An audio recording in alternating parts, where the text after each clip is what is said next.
Dear student, मेरा नाम Mehran Khan, chemistry with Mehran के साथ। और हमारा टॉपिक कंटिन्यू है। ईल्ड का टॉपिक है। ईल्ड में हमने पढ़ा था actual yield, theoretical yield, percentage yield. तो इसमें एक क्वेश्चन आ रहा था ईल्ड में कि why actual yield is less than theoretical yield, कि एक्चुअल ईल्ड क्यों कम होता है थ्योरेटिकल ईल्ड से।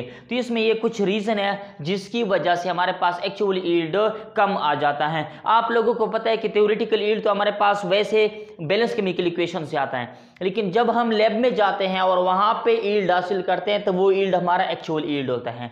तो लैब में जाने के बाद जब आप एक्सपेरिमेंट करेंगे तो वहाँ पे हमारे पास ये कुछ एरर हमसे हो सकते हैं कि हमारे पास सबसे पहला जो है इनएक्सपीरियंस वर्कर मतलब जो बंदे, जो स्टूडेंट या जो भी हमारे पास वो एक्सपेरिमेंट परफॉर्म करेंगे, ज़रूरी नहीं कि उस बंदे का एक्सपीरियंस होगा। ये तो सबसे पहले इनएक्सपीरियंस वर्कर हैं। तो इनएक्सपीरियंस वर्कर में तो हम लैब में कुछ प्रोसेस करते हैं, हमारे पास कुछ प्रोसेस होते हैं जो लैब में जाके एक्सपेरिमेंट के वक्त हम परफॉर्म करते हैं। चैप्टर नंबर 2 में हम इसको डिस्कस भी करेंगे। जैसे पहला हमारे पास है फिल्ट्रेशन। हमारे पास पहला क्या है? फिल्ट्रेशन। तो आप लोगों को पता है कि चैप्टर नंबर 2 में पहला टॉपिक 2.1 वाला हमारे पास फिल्ट्रेशन का आता है, तो वहां पे हम परफॉर्म करें। लेकिन आपने एक देखो, ये हमारे पास है लिक्विड। अब ये लिक्विड है तो इसमें हमारे पास कुछ सॉलिड पार्टिकल्स है। क्या है? Solid particles.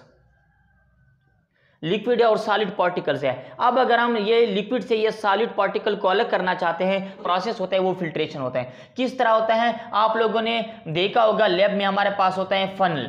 तो फनल क्या कर लेंगे, देखो एक दूसरा बीकर है हमारे पास, इसमें फनल। तो ये सॉल्यूशन फिर आप लोगों ने इस फनल में, तो आपके पास यहाँ से फनल में आप लोगों ने जो है ना फिल्टर पेपर भी रखना होगा। तो हमारे पास जो रेजिड्यू होता है, जो इम्प्योर सॉलिड पार्टिकल्स है, वो हमारे पास वो ऊपर रह जाएंगे और नीचे आप लोगों के पास सॉल्यूशन मिल जाएगा।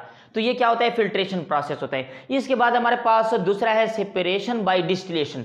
डिस्टिलेशन क्या होता है? सेपरेशन का तो मतलब होता है क्या अलग करना है। डिस्टिलेशन करना, डिस्टिलेशन ये होता है कि अगर आपने दो सॉल्वेंट लिए हैं, फॉर एग्जांपल मेरे पास ये एक बीकर है, अब इसमें मेरे पास वाटर भी है और साथ में इसमें हमारे पास एक तो हमारे पास वाटर हो गया और दूसरा इसमें आपके पास अल्कोहल है।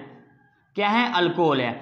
अब वाटर का जो बॉइलिंग पॉइंट है, वाटर का बॉइलिंग पॉइंट आपके पास हमारे पास हो जाएगा 70 डिग्री सेल्सियस ले सकते हो, 70 डिग्री सेल्सियस है। अब इन दोनों को हम अलग करना चाहते हैं, तो जब हम इसको गर्म करेंगे तो जो हमारे पास कम, जिसका बॉइलिंग पॉइंट कम होगा वो उड़ जाएगा और जिसका ज़्यादा होगा नीचे रह जाएगा।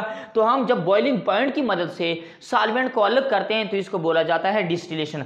इसके बाद आपके पास separation by separating funnel. Separating funnel अगर आप लोग देखिए, हमारे पास चैप्टर नंबर 2 में फिल्ट्रेशन एक टॉपिक है, इसके बाद क्रिस्टलाइजेशन है और तीसरे नंबर पे हमारे पास सॉल्वेंट एक्सट्रैक्शन है। तो सॉल्वेंट एक्सट्रैक्शन में अगर आप देखें, वहां पे एक आप लोगों के पास एक फनल यूज हुआ है जिसको बोला जाता है सेपरेटिंग फनल। तो इंशाल्लाह चैप्टर 2 में हम इसको डिस्कस करेंगे। इसके बाद है वॉशिंग। वॉशिंग ये होता है कि अगर आपने एक मिक्सचर हासिल किया, अब इस मिक्सचर में आपके पास एक कंपाउंड है जो आपको पसंद नहीं, आप हासिल करना नहीं चाहते हैं, तो आप क्या करिए, उसको वॉश कर ले, एक और सॉल्वेंट ले लो और इसके जरिए वॉश कर लो, तो इसको बोला था वॉशिंग। ड्राइंग क्या होता है? कभी कभी हम एक चीज़ हासिल करते हैं और इसके साथ वाटर के मालिक्यूल्स होते हैं या कोई और सॉल्वेंट के मालिक्यूल होते हैं और वो हम रिमूव करना चाहते हैं, तो इसके लिए हम हीट करते हैं या कोई ऐसा ही एजेंट डाल देते हैं ताकि वो वाटर के वेपर या सॉल्वेंट के जो वेपर है, सॉल्वेंट के मालिक्यूल्स है, रिमूव हो जाए। तो इस प्रोसेस को हम बोल सकते हैं ड्राइंग। क्रिस्टलाइजेशन हमारे पास एक प्रोसेस है, इंशाल्लाह चैप्टर नंबर 2 में डिस्कस करेंगे। तो ये हमारे पास वो प्रोसेस है 1 2 3 4 5 6, ये 6 वो प्रोसेस है जो हम जब हम एक्सपेरिमेंट करते हैं तो उस वक्त ये हम परफॉर्म करते हैं और हमसे इन चीज़ों में किसी न किसी जगह पे गलती हो जाती है और इस वजह से फिर हमारे पास एक्चुअल प्रोडक्ट कम आ जाता है। इसके बाद साइड रिएक्शन टेक्स प्लेस। कभी कभी ऐसा हो जाता है कि जो रिएक्टेंट हम ले रहे हैं वो कभी किसी और रिएक्शन में हिस्सा लेके साइड प्रोडक्ट भी बनाता है, साइड रिएक्शन में भी हिस्सा लेता है और रिएक्शन आर रिवर्सेबल। कभी कभी ऐसा होता है कि रिएक्शन रिवर्सेबल भी होता है।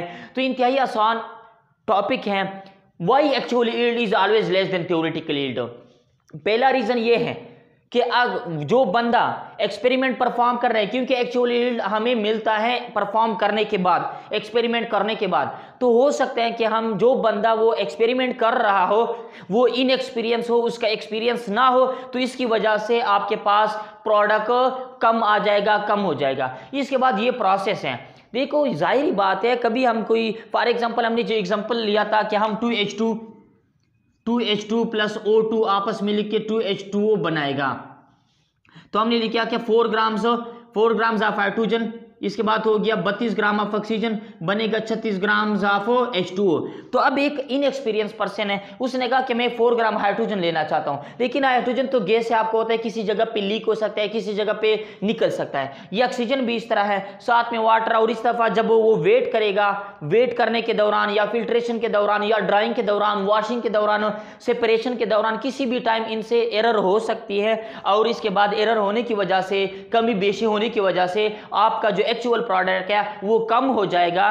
तो ये हमारे पास आज का जो टॉपिक था, आज का ये टॉपिक